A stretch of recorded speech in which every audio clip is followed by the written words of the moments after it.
Proud Boys leader Enrique Tarrio set to be sentenced in seditious conspiracy case. Washington. The one-time chairman of the Proud Boys is set to be sentenced Tuesday for numerous felonies, including seditious conspiracy, related to the January 6, 2021, attack on the U.S. Capitol.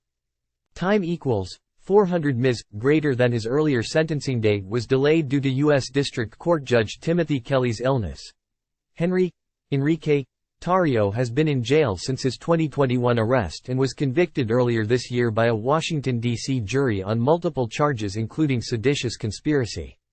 Like his co-defendants in the case, the jurors did not convict Tarrio on every count he faced at the time. His co-defendant Ethan Nordean was sentenced last week to 18 years in jail. Tarrio wasn't present at the Capitol on January 6, but prosecutors in their sentencing papers described him as the primary organizer of the conspiracy for which he and his co-defendants were convicted. He used his outsized influence to condone and promote violence in others, prosecutors wrote, adding, he was a general rather than a soldier. After the 2020 presidential election, according to evidence presented at trial, Tarrio began posting on social media and in message groups about a civil war, later threatening, no Trump, no peace, no quarter. And as January 6 approached, he posted about revolt, prosecutors said. His co-defendants, Nordean, Joseph Biggs, Zachary Rell, and Dominic Pizzola, gathered with other Proud Boys members on the day of the riot and marched toward the Capitol, interfering with police and ultimately forcing entry into the building where Congress was attempting to certify President Biden's victory. Pizzola was the only co-defendant to not be convicted of the most severe charge of seditious conspiracy at trial, but he was found guilty of using a stolen police riot shield to break a Capitol window.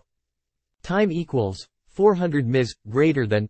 Make no mistake, we did this, Tarrio wrote on social media during the riot, according to trial evidence. Throughout the months-long trial, defense attorneys worked to separate the defendant's rhetoric with the events of January 6 and, in some cases, tried to at least in part blame then-President Donald Trump for the violence that unfolded. Tuesday's sentencing hearing will be the last of Kelly's 5 proceedings in the last week related to the Proud Boys case, during which time he imposed sentences varied, including a decade in prison for Dominic Pizzola, half of what the government had asked.